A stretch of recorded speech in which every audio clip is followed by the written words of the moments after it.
이번 해주신 덕분으로 저는 2주간의 까비떼 글로벌 미션 주간으로 선교 사역을 잘 마치고 돌아왔습니다. 저희가 선교 사역을 중점적으로 했던 게 바로 뭐냐면 크게 세 가지인데요. 하나는 자립, 만양족, 원주민들, 저들은 나무 뿌리를 캐서 먹고 쌀이라는 것을 보통 쉽지 않습니다. 명절이나 이럴 때나 쌀에서 밥을 해 먹지, 그 외에는 열매를 따먹는 만큼 참 상당히 어려운 환경 속에 살아가는 사람들인데, 그들에게 우리 선교팀이 할 수 있는 그 사역 중에 하나는 그들 집을 줘주고 그 다음에 먹을 것을 제공해 주는 것은 이것만이 능사는 아니다라고 생각이 돼서 저희 기도하는 끝에 3가지 비전을 가지고 그 일을 하는 중에 새마을 운동을 통해서 스스로 자립할 수 있는 길을 마련해 주자라고 해서 바로 그 민도로라고 하는 섬에 2만 평의 땅을 구입을 했어요. 그래서 저희 소속되어 있는 우리 까비떼 글로벌 미션에 대해 소속되어 있는 것은 아니고요. 그 어떤 의미가 있으신 분이, 뜻이 있으신 분이 저 발안에 있는 목사님께서 2만 평을 구입을 해서 농장을 이제 짓게 하셔서 거기에 농사를 짓게 하고 가축을 키워서 그들이 스스로 자립할 수 있도록 새마을 운동을 펼치는데 역할을 하게 되는데, 그 새마을 운동을 펼치는 전문가는 수의사들이 좀 있어야 되는데, 수의사 1명을 저희가 영입해서 그 선교사님인 선교사로 파송한 수의사 한 분을 저희가 좋은 분을 인재를 영접했습니다. 그래서 그 민도로 섬에서 한국인으로선 3명 중에 사는데 그 허선교사님이라는 분이 있는데, 그분을 저희 민도로에서 파송을 해서 그 농장과 가축들을 이제 키워서 그들이 스스로 자립할 수 있도록 그 앞에서 주도적인 선교 사역을 감당하게 됐습니다. 이게 첫 번째, 저희가 그들에게 자립할 수 있는 새마을 운동을 통해 자립해서 스스로 생활할 수 있도록 하는 것이 저희 목적입니다.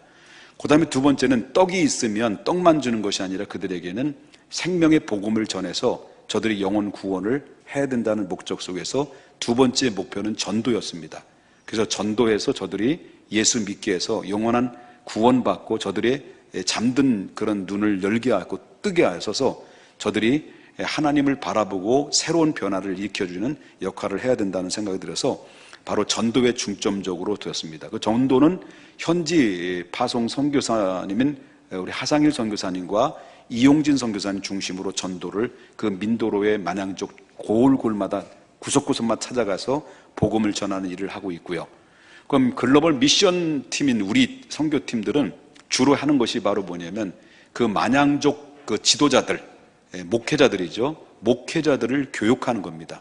그래서 3가지가 아우러졌을 때 그 지역은 그 거점이 장악하게 되고 그 지역은 발전되는 그런 놀라운 변화가 임하게 되는데, 저는 3년 정도 되는데 해가 가면 갈수록 그 지역이 발전되고 사람이 달라지는 그런 모습들을 보게 됩니다. 그런데 여기에서 이제 여러분과 저가 기도해 주신 덕분으로 제가 2주 동안 갔다 왔는데, 어떤 분들은 어떤 분 중에 집사님 한 분 중에서는 까비떼 제3교회 부흥회 하는데 거기에 이제 그 가정마다 5kg씩 이렇게 쌀을 제공해주고, 그래서 한 150만 원 정도 어떤 집사님이 헌신하셔서 쌀과 선물을 제공해 줬고요. 그 다음에 여선교회에서 헌신해 주셔서 이 만양족 사역에 아주 충분히 잘 감당할 수 있도록 하게 되셔서 감사하고요. 또 어떤 집사님께서는 유니폼을 한 60만 원을 헌신을 해 주셔서, 유니폼이 그렇게 비싸지 않아서 남아있는 돈을 가지고 그 농장에서 첫 번째로 길러냈던 그 새끼나 어느 정도 자랐던 그 농장에서 키웠던 그 돼지 1마리를 잡아서 만양족 지도자들에게 제공을 했습니다. 그 유니폼 남은 그 가격 가지고. 그래서 저희가 실적을 얻은 것은, 올해 가서 실적을 얻게 된 것은 2가지 크게 얻은 거 있어요. 그 새마을 운동에 통해서 자립하는 목적을 두고 있다 보니까 어떤 우리들이 하고 있는 일들에 대해서 너무 참 수고 많이 하고 있다, 남들이 하지 않는 일들, 어려운 일들을 그렇게 하고 있다는 소식을 전해 들었던 어떤 권사님께서, 다른 교회 권사님이신데 2만 평의 바로 농장 옆에 아주 그 마르지 않는 샘이 있습니다. 물이 굉장히 좋은 물인데 마르지 않은 샘을 끼고 있는 그 산도 끼고 있는데 거기에 6,600평을 글로벌 미션의 명예로 이렇게 헌신을 하셔서 글로벌 미션으로 명예로 6,600평의 민도로의 평야와 그 다음에 산을 저희들에게 소유하게 될 수 있도록 헌신을 하셨습니다. 그리고 또 한 가지는 하나님께서 이 전도라는 이 문제를 놓고 기도했는데 이 민도로를 하나님 전도해서 저들의 영혼을 구원하게 해달라고 기도를 하고 갔는데 마지막 날 저희가 그 민도로 주청사를 저희가 방문을 했어요. 사진에도 뭐 나왔습니다만은 주청사를 방문해서 그 주지사는 이미 정치 때문에 마닐라에 가 있고 거기에 핵심의 그 역할을 하고 있는 부도지사와 재무장관을 저희가 면담을 했어요. 근데 그 면담을 했는데 매년마다 그 민도로에는 11월이면 축제가 벌어지는데 수천 명, 수만 명이 그 지역을 몰려 들어와요. 그 축제를 즐기는데 그 부도지사를 통해서 이 글로벌 미션에서 이것 좀 해줬으면 좋겠다는 요청을 왔어요. 그게 바로 뭐냐면 하루 정도의 당신들을 위해서 시간을 내줄 테니까 한국을 알리는 시간들을 내줄 테니까 무엇을 해도 상관없으니 와서 이 일들을 해달라라고 요청이 됐습니다. 그래서 11월 달 내년에 저희 글로벌 미션에서 대사관과 연결해서 한국을 홍보하는 그 홍보 영상과 그 다음에 저희 교회에서 국악을 하고 있는 뭐 가능한지 모르지만은 아내인 자매님이 온비양 팀이 갈 수 있으면 좋겠습니다만은 그 국악 공연과 그 다음에 이제 복음을 전해주는 김지혜 전사의 찬양 그 따갈로로 찬양 준비해서 공연도 하고 여러 가지 준비를 통해서 태권도 팀들을 가져가서 그래서 그렇게 하고 마지막에는 수천 명이 모이는 가운데서 이용진 선교사님이 따갈로로 복음을 제시하는 그런 일들이 기회가 생겨졌습니다. 땅도 생겼지요. 복음을 전할 수 있는 기회도 생겼지요. 얼마나 감사한지 모릅니다. 이럴 땐 박수 쳐! 어제 복화서를 보니까 야 재밌더라고요. 할렐루야. 아멘. 아멘. 아이 죄송합니다. 자 오늘은 광고 하나 말씀 빠졌네요. 추가 광고. 오늘 설교 깁니다. 각오하십시오. 오늘 길이니까 점심 한 1시에 드실 거라고 생각하시고 그냥 마음 푹 놓고 설교 드시기 바랍니다. 추가 광고입니다. 제3여선교회 제2부 예배 후에 3층 소예비실에서 모임을 갖습니다. 기도했지요, 제가. 잠깐 더 기도하겠습니다. 하나님 말씀 잘 증거할 수 있도록 도와주시고 말씀을 잘 들을 수 있도록 인도해 주옵소서. 예수님의 이름으로 기도 올리옵나이다. 아멘. 오늘은 말씀을 통해서 함께 은혜를 나누고자 하는 것은 우리가 추수감사절을 어떻게 지킬 것인가. 다음 주일날 추수감사주일인데 우리가 추수감사주일을 한 주 앞에 두고 어떤 마음으로 어떤 준비로 하나님 앞에 해서 추수감사절 주일을 지킬 것인가에 대한 그런 말씀을 증거하려고 합니다. 어떤 글을 보니까 요즘 어떻게 사십니까? 라는 질문 앞에 보편적으로 4가지의 질문에 대답이 나온답니다. 4가지 질문 속에 대답이 나오는데 그중에 첫 번째는 그럭저럭 삽니다. 두 번째는 마지못해 삽니다. 세 번째는 죽지 못해 삽니다. 네 번째는 그냥 살아요 라고 하는 대답이 나왔다고 합니다. 그것은 뭘 말하냐면 오늘날 우리 살아가는 사람들이 경제가 좋고 경제가 나쁘고 뭐 정치적으로 여러 가지 문제가 많이 있다 할지라도 오늘날 모든 사람들이 보편적으로 살아가는 사람들의 마음속에는 늘 불평과 불만이 쌓여 있다라고 하는 것을 이야기할 수 있다라고 하는 거죠. 세상에는 3종류가 있다고 합니다. 그 3종류 중에 첫 번째는 바로 뭐냐면 제 기쁜 일이 있을 때만 감사하는 사람이 있습니다. 그 다음에 기쁜 일이 있어도 감사할 줄 모르는 사람이 있습니다. 그런데 세 번째는 역경 중에서도 그럼에도 불구하고 감사하는 사람이 있다고 합니다. 바로 어떤 사람이 가장 하나님이 주실 복을 받을 수 있는 기회를 얻을 수 있는 사람일까요? 그럼에도 불구하고 감사하는 사람이 나중에는 복을 받더라는 겁니다. 구약시대를 보게 되면, 자, 성경에 보면 이스라엘 민족이 애굽에서 430년 동안 노예 생활을 했어요. 저희 민족에는 일제로부터 36년 동안 일제로부터 고난을 당했는데, 여러분, 이스라엘은 애굽으로부터 430년 동안 종사를 했으니까 얼마나 그들의 삶이 비참했을까라고 하는 것은 짐작하고도 남는 거죠. 그런데 이렇게 이들이 430년 동안 애굽에서 종사를 하다가 하나님이 그들을 극적으로 긍휼히 여겨줘서 애굽에서 그들을 이끌어서 가나안 땅에 들어가서 첫 농사를 지기 시작합니다. 그 첫 농사를 지으면서 하나님 앞에 추수감사주의를 지키기 시작해서 이 추수감사절이 계속 오늘날까지 이어지게 되는 그런 기초석이 됐다라고 하는 것을 보게 됩니다. 여러분, 추수감사주의를 한 주를 앞두고 절기로서 우리는 어떻게 감사를 드려야 될지를 한 번쯤 생각해 볼 필요성이 있다라고 생각이 돼서 여러분, 이 말씀을 함께 생각을 하려고 합니다. 여러분, 감사의 유래를 먼저 한번 생각해 보자는 거죠. 감사의 유래를 보게 되면 세 가지 유래가 있습니다. 성경적인 유래가 있고, 그 다음에 역사적인 유래가 있고, 그 다음에 한국적인 유래를 한번 생각해 보자라고 하는 겁니다. 자, 성경적인 유래를 한번 보자는 거죠. 성경적인 유래를 보게 되면 곡물 추수와 관련돼서 성경에 나타난 최초의 감사의 제사는 언제부터 드렸냐면 가인과 아벨이, 아담의 두 아들이죠. 가인과 아벨이 하나님 앞에 제사를 드렸을 때 아벨은 하나님 앞에 양의 첫 새끼를 드렸고, 또 가인은 하나님 앞에 곡물의 곡식을 드렸습니다.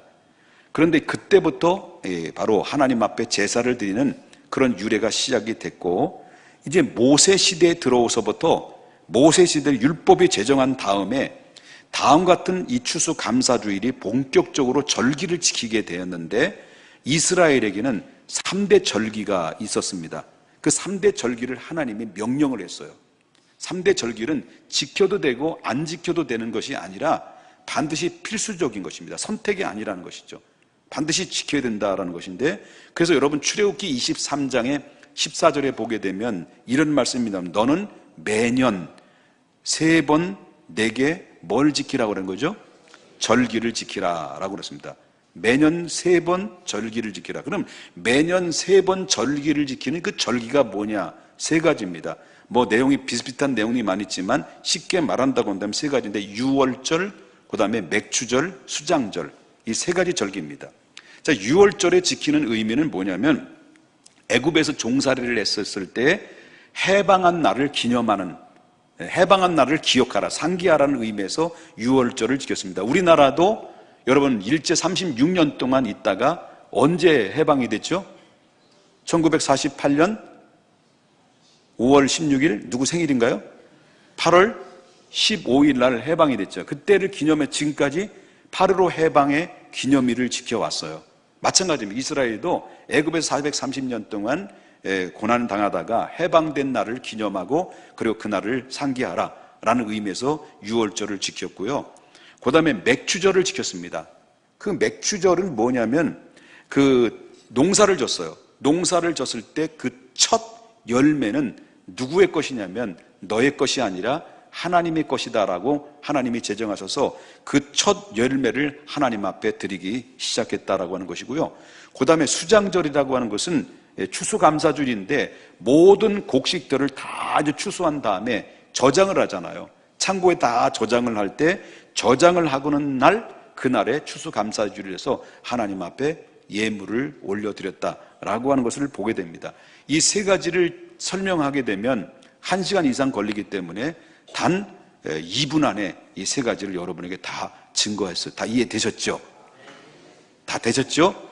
아멘 소리가 왜 안 나오시는지 모르겠네요. 더 설명을 다시 해드릴까요? 안 해도 되죠? 예. 두 번째, 역사적인 유래. 역사적인 유래는, 자, 추수감사제가 교회의 한 절기로서 지키게 되는 것은 언제부터 교회에서 절기게 되는, 세계 교회에서 지킨 거거든요. 세계 교회에서 언제부터 지키게 되냐면 영국에서 미국으로 건너온 청교도 신도들이 의해서 이제 신앙의 자유를 얻기 위해서 102명이 메이플라워라고 하는 배에 몸을 싣고 무조건 항해를 했습니다. 그 65일간 항해를 해서 거기에 도착한 가운데서 그 어려운 그런 고생 끝에 도착한 것이 신대륙이라고 하는 아메리카 대륙 미국이라는 땅으로 도착을 하게 되죠. 그런데 이 신대륙의 생활도 뭐 생각처럼 뭐 좋은 것만은 아니었습니다. 물론 신앙의 자유를 찾기 위해서 그것으로 갔습니다만은 그 첫 해 겨울에는 너무나도 힘들었습니다. 102명이 힘들었기 때문에 그들의 심각한 식량난에 쪼달리게 됐고, 온도 차이 때문에 상당히 어려움이 문제가 됐고, 그 다음에 영양실조, 그러다 보면 영양실조에 걸려가지고 사람들이 점점 이제 죽어져 나가는데 102명이 102명에서 몇 명이 죽었냐면 44명이 죽게 되고, 그 남아있는 사람들조차도 병이 들어가지고 질병으로 시달리는 상황 속에 이르게 됐다라고 하는 것입니다. 그때 아주 심각한 고통 속에 있던 그들에게 도움을 줬던 사람도 있었어요. 그 도움을 줬던 사람들이 누구냐고 한다면 그때 당시 미국의 원주민이라고 하는 인디언족들입니다. 그 인디언족들이 그들의 청교도들에게 뭘 갖다 주냐면 옥수수 등 곡물을 갖다 줍니다. 곡물을 갖다 주어서 농사를 지을 수 있는 방법을 가르쳐 줬던 거예요. 제가 서두에 만양족의 그렇게 무식한 사람들, 미개한 사람들, 땅에서 뿌리만 캐먹고 살아가는 사람들에게 뭘 가르쳐주냐면 농사를 짓는 방법을 가르쳐주고, 처음에는요 염소를 2마리를 갖다 줬더니 염소 2마리를 다 잡아먹었어요. 이걸 키우라고 갖다 줬더니 그걸 잡아먹더라고요. 그리고 또 갔더니 또 잡아먹더라는 거예요. 그래서 이제는 안 되겠다. 그래서 이 전문가 수의사를 보내가지고 농사 짓는 방법을 가르쳐줬던 것처럼 이 인디언족도 마찬가지로 이 청교도인들에게 이 농사 짓는 방법을 가르쳐줬습니다. 얼마나 고마운 사람들이겠습니까? 그런 가운데 이제 그들은 그 인디언의 원주민들의 도움을 통해서 그의 첫 해에 농사를 지었는데 정말 겁나게 풍년을 맞이하게 되지요. 복을 받게 되지요. 그래서 1년 후에 1621년에 풍성한 곡식을 추수할 수 있게 되었고, 그래서 친절한 이 인디언족들을 너무 고맙고 감사하니까 그들을 초대를 하죠. 초대를 해서 곡물과 곡식을 통해서 음식을 만들고 칠면조를 잡아가지고 함께 먹으면서 신대륙에서 첫 추수감사주의를 지키게 됐다라고 하는 겁니다. 그래서 며칠 전에 우리 막내가 지금 미국에 유학 중인데 사진이 이렇게 쭉 날라오는데 이거 하나 들고 있더라고요. 그게 뭐냐 했더니 칠면조 고기를 먹고 있는데 그 미국에서 추수감사주의를 자기가 지키고 있다, 뜯어 먹고 있더라고요. 뭘? 칠면조를. 그래서 살이 많이 쪘더라고요. 자, 여러분, 그래서 결국 어떻습니까? 1789년도 때는 미국의 초대 조지 워싱턴 대통령이 이제 아예 그냥 추수감사주의를 그때부터 지키기 시작합니다. 오늘까지 축제처럼 추수감사주의를 지켰는데, 왜? 하나님이 우리를 이곳에까지 인도하셔서 이렇게 복을 받게 됐다라는 감사의 고백 속에서 그들은 축제를 벌이고 있습니다. 여러분, 미국에는 독립된 지 250년도 안 됐습니다. 짧은 역사를 가지고 있어요. 우리나라는 상당히 역사를 가지고 5,000년 이상 역사를 가지고 있는데 미국의 역사는 그렇게 길지 않습니다. 그러나 짧은 역사를 가지고 있는 미국이 지금 어떻습니까? 세계를 주도하고 있습니다. 군사력도 강력합니다. 국력도 강력합니다. 경제력도 강력합니다. 세계 교통경찰입니다. 트럼프가 트럼펫을 뿡 불면 음매 기죽어, 그게 완전 기죽어 버려요. 한번 초토화되는 거예요. 한 나라를 그냥 말아먹는 것은 그 한마디를 통해서 주가가 폭락이 되기도 하고 주가 상승되기도 하는 이런 엄청난 파괴력을 가지고 있는 것이 미국의 힘이라고 하는 것입니다. 여러분, 독립기념일은요, 미국은요, 저 미국이 찬양하는 사람이 아닙니다. 오해하지 마십시오. 미국의 환장한 목사구나. 아닙니다. 안 환장합니다. 그렇다는 거예요. 성경적으로 보자라는 거죠. 자, 그들은 어떻습니까? 이 짧은 역사를 가지고 있는데 왜 그렇게 세계 주도하고 그리고 하나님의 그 역사를, 그 세계를 주도할 수 있는 복을 받게 되느냐? 그 이유는 그들 속에서 아직도 물론 도덕적으로 윤리적으로 미국이 엄청나게 타락이 되고 막 동성애법 통과하고 인권법 통과해서 기독교가 막 어려움을 당하고 있지만, 그러나 이미 그들의 베이스 속에는, 역사 속에는 늘 깔려있는 게 뭐예요? 청교도의 신앙의 정신을 가졌어요. 그래서 여러분, 독립기념일은 딱 하루를 지나고 있지만 미국에는 뭐예요? 이 추수감사주는 3일 동안 지켜요. 그만큼 중요하다는 거죠. 그래서 미국이라는 나라가 왜 복을 받을 수밖에 없느냐? 그 미국의 특징은 하나님 앞에 감사하는 민족이다 라고 하는 것입니다. 이것이 미국에는 늘 그들 마음속에 감사가 배어 있습니다. 옆에 분 인사합시다. 땡큐. 또 한 번 인사합시다. 아리가토 고자이마스. 셰셰. 땅케셰. 그건 뭔지 모르겠어요. 독일어인가 되겠습니다. 자, 그런데 한국적인 유래. 자, 언제부터 한국에서는 추수감사주의를 했냐? 그럴 때 1893년 널다리 교회. 교회도 이름도 그렇게 많은 중에서 널다리 교회가 왜 그렇게 널다리인지 모르지만, 널다리 교회에서 추수 때에 오곡백화 다 무르익었던 것들을 전부 다 강단에 올려놓습니다. 그 다음 주에는 여러분들이 뭐 마음에 감동되시는 분들은 이렇게 여러분이 개인당 사과 하나, 귤 하나씩만 들고 와도 소복히 쌓여지지 않겠는가 생각합니다. 이렇게 쌓여서 하나님이 이렇게 우리나라를 복 주시고 우리를 복을 주셨다라는 것을 통해서 하나님 앞에 예배를 드리기 시작합니다. 그래서 1904년부터 실행해서 매년 11월 셋째 주 아니면 넷째 주에 추수감사주를 지금까지 지켜온 역사의 유래를 가지고 있다라고 하는 것입니다. 제가 이 성경적인 유래와 역사적인 유래와 한국적인 유래를 말씀드렸다고 한다면, 그렇다면 왜 하나님께서는 추수감사주의를 지키라고 명령을 하셨느냐라고 하는 거죠. 왜 지키라고 명령하느냐? 우리 한번 그걸 생각해 보자는 겁니다. 그 이유는요, 다른 게 없습니다. 하나님이 베푸신 은혜와 사랑을 잊어버리지 말게 하기 위해서. 그겁니다. 여러분, 신명기 16장 12절을 한번 보겠습니다. 16장 12절 한번 다 같이 읽어보겠습니다. 시작. 너는 애굽에서 종되었을 것을 기억하고 이 규례를 지켜 행할지니라. 자, 두 가지가 핵심입니다. 두 가지가 핵심인데 바로 뭐냐면 기억하라고 하는 겁니다. 기억하고 그 다음에 지키라는 겁니다. 지킬 때 기억할 수 있다는 겁니다. 안 지키면 잊어버린다는 거예요. 그래서 하나님이 지키라고 명령을 했다는 거예요.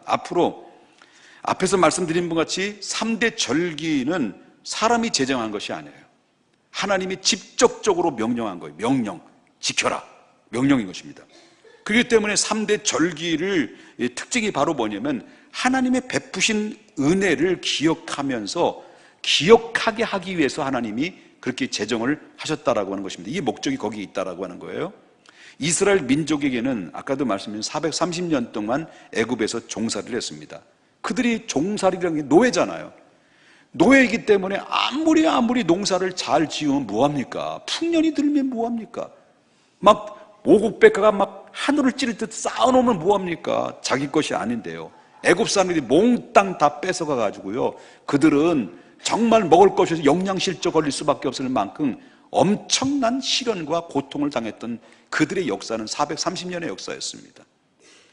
그렇기 때문에 그때 당시는 이스라엘 신부는 노예입니다. 그렇기 때문에 애굽에서 다 뺏어가니까 그들은 늘 가난하고 먹을 게 없고 허덕이면서 영양실조에 병들어 죽을 수밖에 없는 상황에 그 아픈 역사를 가지고 있는 것이 이스라엘입니다. 그래서 애굽에서 해방시켜서 하나님이 극적으로 가나안 땅으로 복지를 들어가게 하셨죠. 하나님이 불쌍히 여긴 거예요. 국리를 여기신 거예요. 애굽에 430년 동안 신음하면서 고통 속에서 그리고 허우적거릴 수밖에 없는 그 이스라엘 백성들을 불쌍히 여겨서 모세라는 지도자를 보내가지고 그들을 이끌어서 40년 만에 가나안 땅에 들어갔습니다. 그들이 가나안 땅에 딱 들어가서 이제 아무도 누군가의 제한받지 않고 타치받지 않는 가운데서 그 해의 첫 번째 가나안에서 농사를 집니다. 농사를 졌을 때 여러분 얼마나 풍성한 열매를 맺었는지 여기는 누구도 뺏어가는 사람이 없습니다. 왜? 그들은 자유이기 때문에 그렇습니다. 그때 이스라엘 백성들은 생각했습니다. 하나님께서 우리에게 이 애굽에서 해방시켜 주셔서 이런 자유의 기쁨을 얻게 하셨더니 정말 이건 하나님의 은혜가 아니면 안 되었다라고 그들은 하나님의 은혜에 대해서 감격했습니다. 하나님의 은혜였습니다.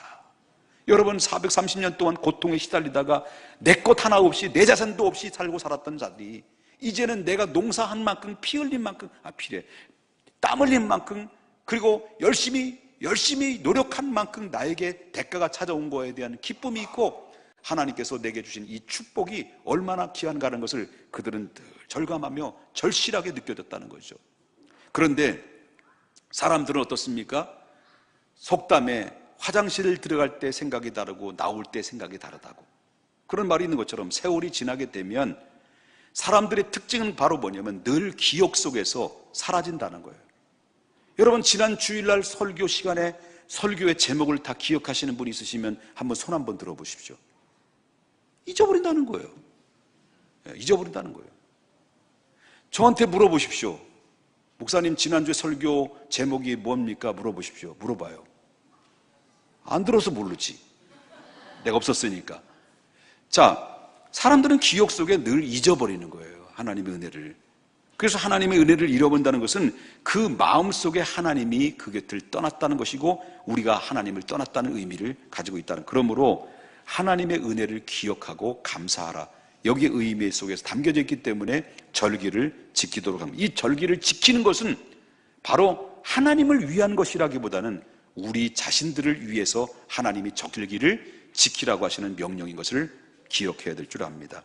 우리가 왜 하나님의 은혜를 기억해야 됩니까? 기억해야 될 이유가 뭡니까? 그것은 바로 우리에게 영원한 생명을 주셨기 때문입니다. 생명을 주셨기 때문에 그래요.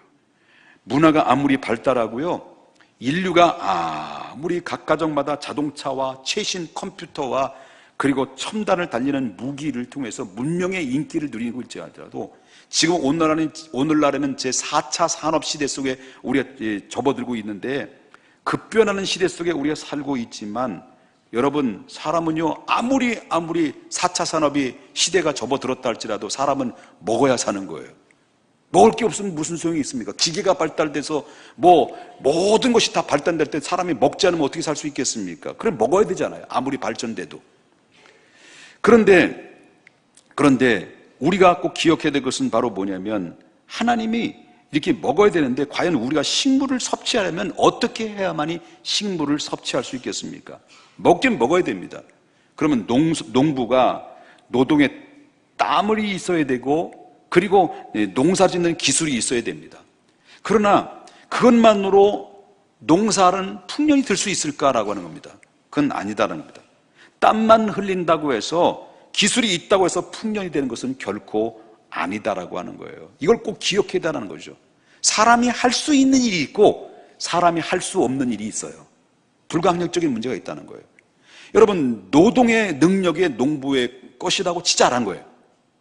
그 다음에 농사 짓는 그 지혜도 농부의 것이다 라고 치자라고 하는 거예요. 그것만으로서 농사가 되겠느냐는 거예요. 기술이 아무리 좋고 농사의 첨단을 달리는 기술력이 다 가지고 있다 할지라도 그것만 가지고 농사가 되겠냐는 거예요. 농사 짓는 사람이. 안 된다라는 거예요. 여기에는 뭐가 있어야 됩니까? 씨를 뿌리고 잘 가꾸고 아무리 품종 좋은 것을 개발한다 할지라도 여기에는 알맞는 온도가 있어야 되고, 여기는 오염되지 않은 적당한 공기가, 바람이 불어줘야 되고, 따뜻한 햇볕이 비춰줘야 되고, 적당한 비를 내려줘야만이 됩니다.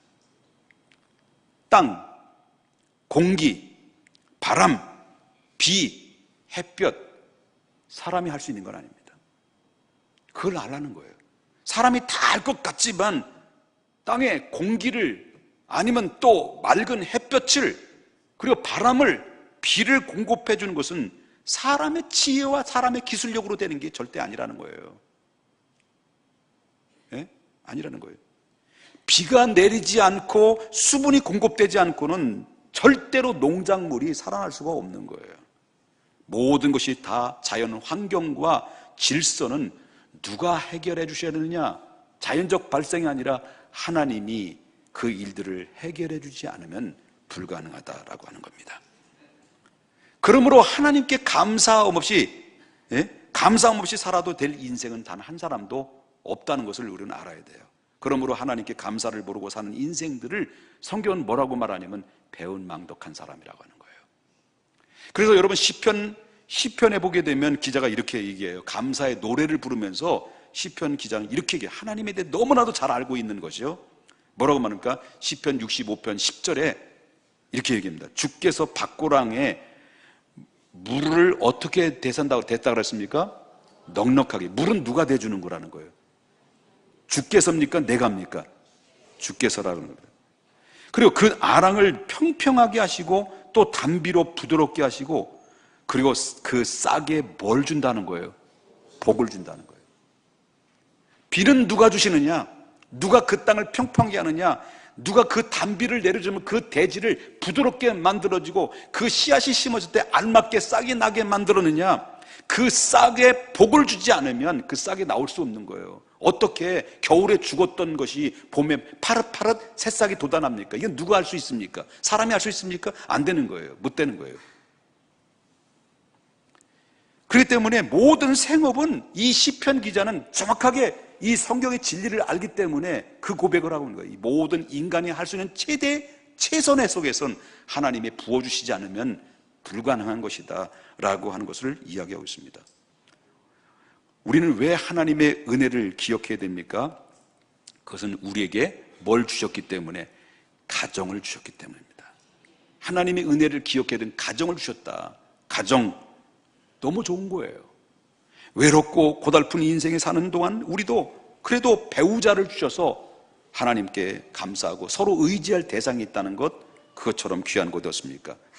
여러분, 또 자녀들이 선물로 주셔서 생명의 고귀함과 그 신비함을 맛보게 하신 것은 결국 하나님의 은혜가 아니면 안 되는 거죠. 저는 계속 손자들을 계속 쭉쭉쭉 나니까 그 생명의 신비가 얼마나 귀한가라는 것을 압니다. 늘 4여 명의 여자들과 사다 보니까요, 나는 여성 호르몬이 자꾸 나오는 것 같아가지고 자꾸 나도 그렇게 이상하게 되는데, 남자들이 생기니까 얼마나, 이제 4여자 살다가 이제 6남자가 생겨가지고요, 낳았다면 아들. 그래서 왜 아들 그러놨더니, 그래서 그랬나 보다. 죄송합니다. 하나님의 은혜가 아니면 안 되는 거죠. 혹시라도 나는 가정이 없는데요, 나는 혼자인데요, 독신으로 살아가는 사람이 있죠. 목사님 설교 왜 저래? 그렇게 생각하실 수도 있어요. 그런데요, 여러분, 나 혼자 산다 할지라도 여러분 물어보겠습니다. 여러분, 예수님 내 마음속에 계십니까? 예수님을 믿으시나요? 그렇다면 집이 있고 주님이 있으면 가정이 있는 거예요. 왜? 주님과 함께 살기 때문에. 그래서 우리는 나 혼자가 아니라는 거예요. 그래서 우리는 항상 기억해야 될 것은, 왜 하나님의 은혜를 기억해야 되느냐? 나에게 소중한 생명을 주셨고, 그 다음에 나에게 가정을 주셨기 때문에 하나님의 은혜를 기억하라 라고 하는 것입니다. 왜 하나님의 은혜를 기억해야 될까요? 또 한 가지는 죄로 죽을 수밖에 없는 우리를 구원해 주셨기 때문에 그렇다. 우린 전 세계에 믿음을 갖지 못한 대통령의 왕들보다도요, 또 믿음을 갖지 않는 경제적인 재벌 총수보다도요, 그리고 또한 훌륭한 믿음이 갖지 않는 뛰어난 학자보다도 뭐예요? 그리고 실력 있는 교수들보다도요, 여러분 아셔야 됩니다. 믿음을 가진 우리가 더 그분들보다도 훨씬 행복한 사람들이에요. 그래요. 여러분, 우리는 별로 불안하지 않아요. 왜? 없기 때문에. 뭐 가진 게 있어야 불안하지. 그런데 돈을 많고 명예를 얻고 대통령 돼보세요. 난 지금 얼마나 불쌍한지 몰라. 그분들이. 재벌 총수? 야, 난 뭐 돈 있으면 마음 먹는 대로 다 될 것 같지만, 재벌 총수의 자녀들 보십시오. 자기 마음대로 됩니까? 눈이 10개라도, 입이 10개라도 내 자식들을 내 마음대로 안 되는 거예요. 하나님이 지켜주지 않으면 안 되는 거예요. 그렇잖아요? 부러울 게 없어요. 그래요. 우리는 그러나 저러나, 예? 초막이나 궁궐이나 내 주 예수 모신 곳이 그 어디나 하늘나라. 그게 복 받는 거죠. 감사를 잃어버리면 안 돼요. 믿습니까? 왜냐하면 우리는 어떤 사람들입니까? 하나님께서 우리를 왜 감사해야 되냐면 천하보다 귀한 영혼들이기 때문에요. 왜 그렇습니까? 예수님이 보배로운 그 값진 보배로운 피를 값주고 우리 가장 소중한 사람들을 사셨어요. 우린 먼저 죄사함을 받고 구원받은 일에 대해서 우리는 항상 하나님께 감사를 해야 됩니다. 바울은 말합니다. 타락한 인생의 특징이 뭐냐? 타락한 인생의 특징 중에 하나가 바로 뭐냐면 하나님께 감사할 줄 모른다는 거예요. 근데 반대로 감사를 잘하는 사람의 진정한 어떤 사람이냐? 진정으로 거듭난 사람이 감사를 잘하는 사람이다 그랬습니다. 역사 속에 수많은 사람들이 그 수많은 믿음의 위인들이 중에서 아름다운 감사의 노래를 부른 사람이 많이 있었어요. 그들의 특징이 바로 뭐예요? 보통 믿음의 사람들이 도저히 감당할 수 없을 만큼 그들은 어려운 형편 속에 있음에서도 불구하고 그들은 하나님 앞에 감사했다는 거예요. 어떤 분이 감사의 노래를 부른 그 곡을 제가 한번 설명을 읽어드리겠습니다. 무명의 성도예요. 어느 무명의 성도가 이런 글을 남겼는데 너무나도 감동적인 건데 이렇게 말합니다. 때때로 병들게 하심을 감사합니다. 왜냐하면 인간의 약함을 깨닫게 해주는 기회가 되기 때문입니다. 가끔 고독의 수렁에 버려진 자로 살게 하심도 감사합니다. 왜냐하면 그것은 주님과 가까워지는 기회가 되기 때문입니다. 계획한 일들이 틀어져서 안 되는 것도 감사합니다. 왜냐하면 저의 교만이 꺾이는 기회가 되기 때문입니다. 아들, 딸이 걱정거리가 되게 하시고 아내와 남편이 힘들어질 때도 있게 하시고 부모와 형제가 짐으로 느껴질 때가 있게 하심을 감사합니다. 왜냐하면 어려움의 골짜기를 지날 때마다 인간된 보람을 느끼기 때문입니다. 먹고 사는 것이 힘겹게 느껴지게 하심도 감사합니다. 왜냐하면 눈물로 빵을 먹는 심정을 이해할 수 있기 때문입니다. 불의와 허위가 득세하는 시대에서 태어나게 하신 것을 감사합니다. 왜냐하면 하나님의 공의가 분명하게 드러나기 때문입니다. 땀과 고생의 잔을 맛보게 하심을 감사합니다. 왜냐하면 주님의 사랑을 깨닫기 때문입니다. 주여, 저의 작은 마음에 감사하는 마음을 담아 주님을 찬양합니다. 송명희 시인은 이렇게 말합니다. 나는 왜 이렇게 만들었나요? 하나님 왜 나를 이렇게 만들었나요? 라고 하나님을 원망했던 사람입니다. 그런데 그분은 왜 나를 이렇게 만들었느냐고, 왜 그렇게 자기 자신을 이렇게 이 모양으로 만들었는지를 깨닫고 난 이후로부터 그는 하나님께 감사하게 됐다는 거예요.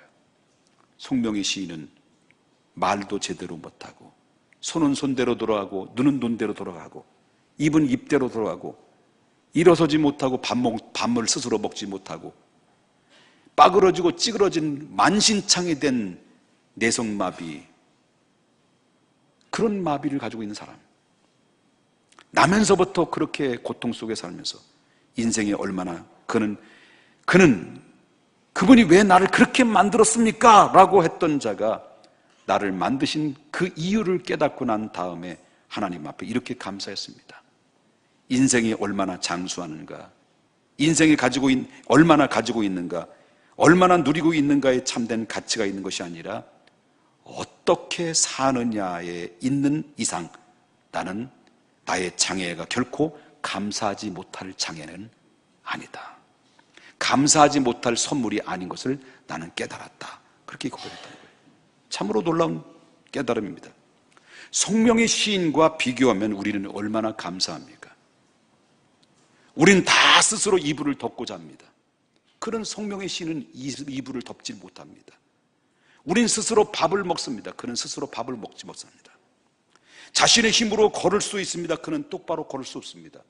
우린 똑바로 설 수 있고 똑바로 앉을 수 있습니다. 똑바로 볼 수 있습니다. 기도할 만큼 힘도 있고요, 남에게 위로할 수도 있습니다.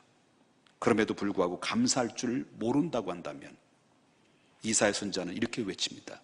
사람이 존귀한 데 처하나 감사할 줄 모르면 멸망하는 짐승과 같다고.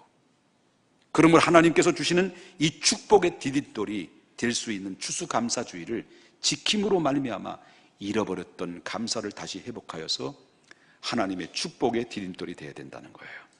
우리는 다음 주일날 추수감사주의를 지킵니다. 추수감사주의는 우리는 어떻게 준비를 해야 될까요? 바로 감사로 표현하라고 하는 겁니다. 말로 감사하는 게 아니라는 거예요. 감사하면 거기에 표현이 있어야 된다는 것을 성경에서 말해줍니다. 이게 제 말이 아닙니다. 이건 바로 자원적인 예물을 드리라는 거예요. 빈손으로 오지 말라는 거예요. 힘을 다하여 하나님 앞에 드리라는 거예요. 어떻게 말합니까? 오늘 본문에 16장 10절부터 한번 보시자는 거예요. 17절부터 10절을 보겠습니다. 10절. 10절을 다 같이 보겠습니다. 내 하나님 여호와 앞에 뭘 지키라고요? 7절을 지키되 내 하나님 여호와께서 내게 복을 주신 대로 어떻게? 내 힘을 다하여 어떻게?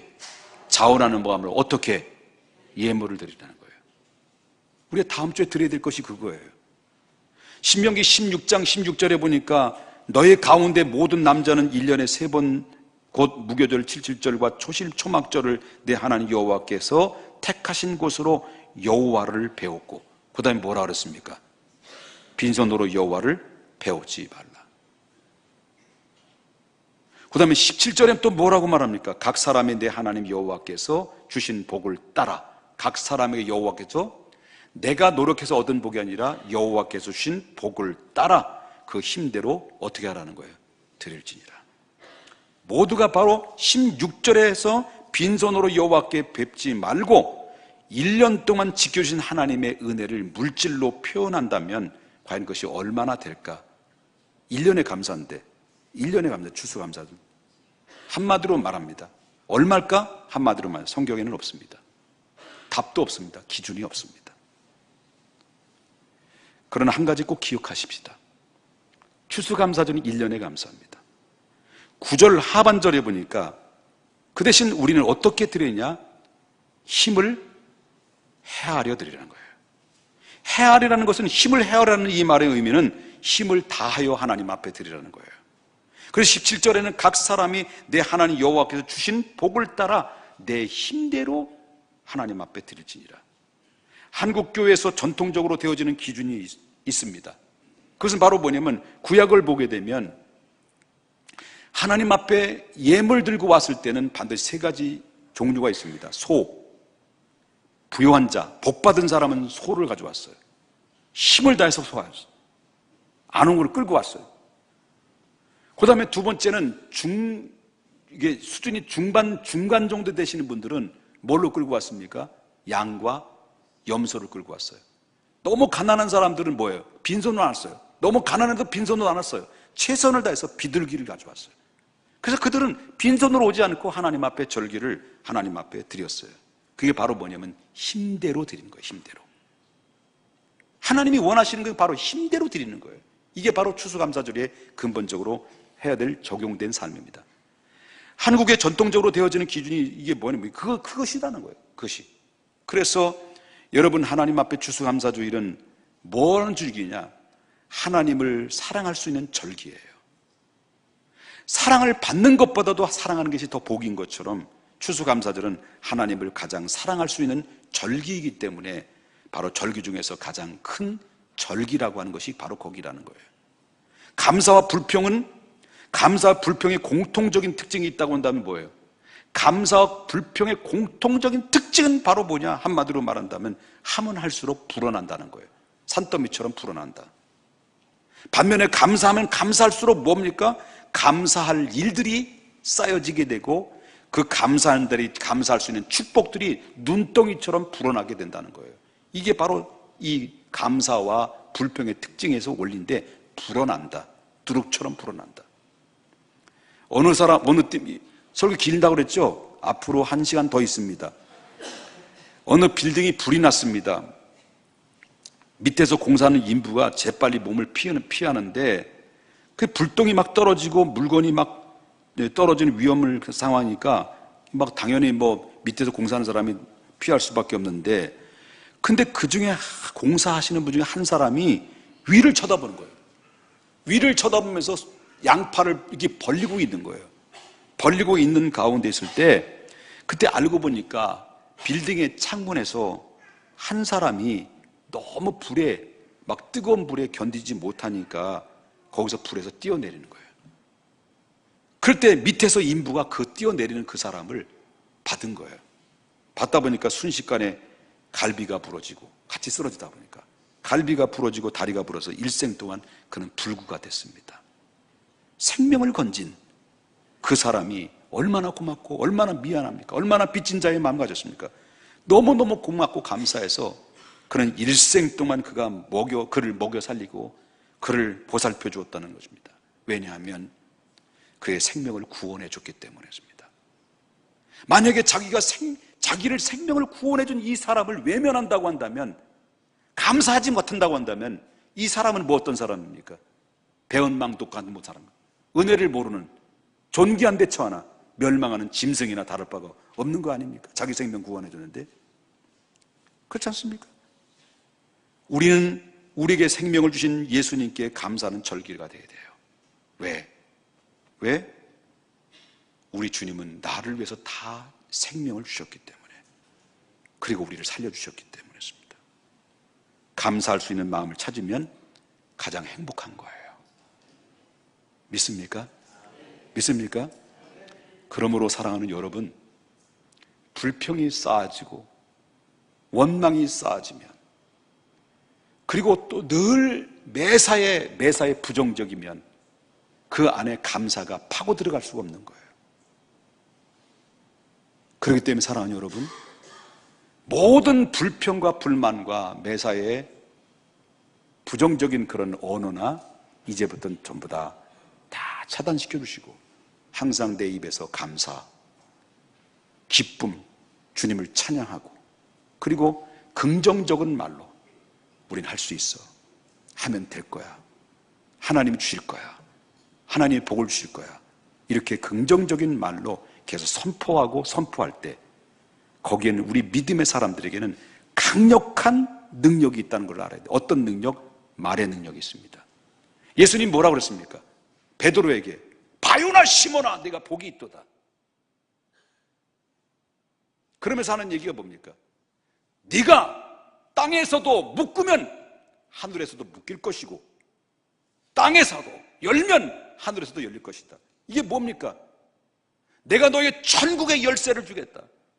그것은 뭘 말합니까?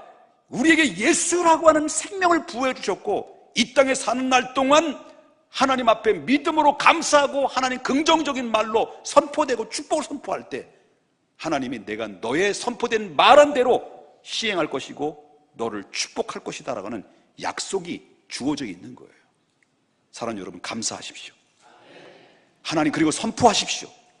그리고 긍정적인 말로 선포하면 하나님께서 여러분들에게 복의 복을 받아서 훗날에는 주님 나라 갈 때 주님 감사합니다 라고 고백하며 우리 기쁨으로 정상에서 만나는 하나님의 사람들이 되어야 될 줄 믿습니다. 선교 보고 동영상 한번 보고 마치는데요, 우리 지금 제4교회가 이제 착공 들어갔습니다. 이제 내년도에 필리핀 까비떼 연합교회 제4교회 공사가 들어갔고, 내년 1월 달에는 우리 선교팀이 가서 입당 예배를 드리게 되는 영광을 받았습니다. 우리 장로님께서 헌신하셔서 또 우리 교회에서 교회를 두 번째로 교회를 짓게 된 것을 진심으로 감사를 드리고요. 그리고 동영상을 좀 보고 마치도록 하겠습니다.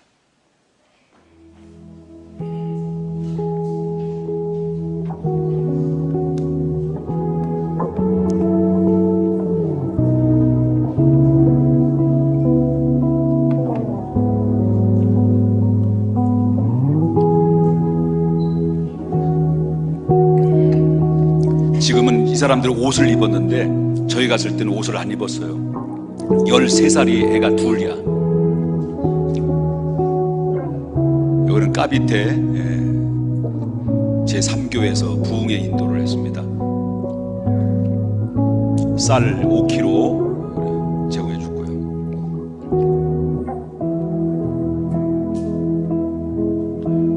한상일 선교사님이 한인교회를 인도하는데 제가 설교했습니다.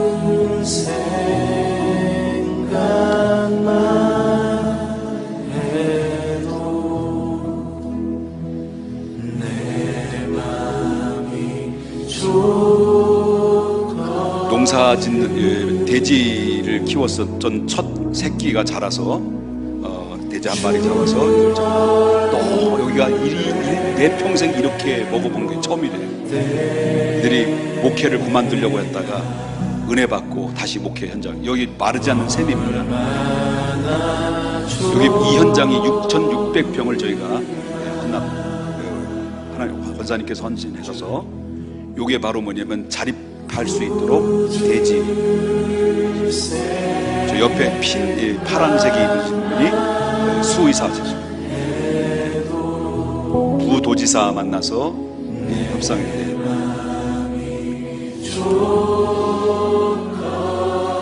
이렇게 다녀왔습니다. 좀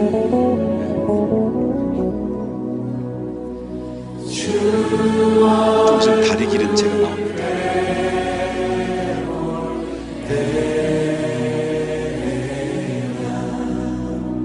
네, 이 다리입니다. 롱다리.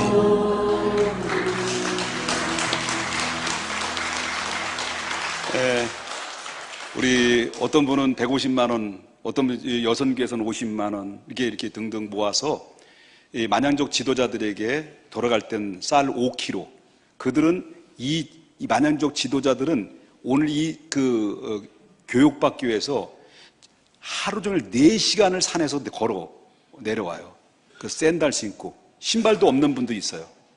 이분들이 내려와서 2박 3일 동안, 옛날 우리 어렸을 때 영양실조 쪽엔 비슷해가지고 우리 옛날에는 밥그릇이, 애들이 밥그릇 이랬잖아요.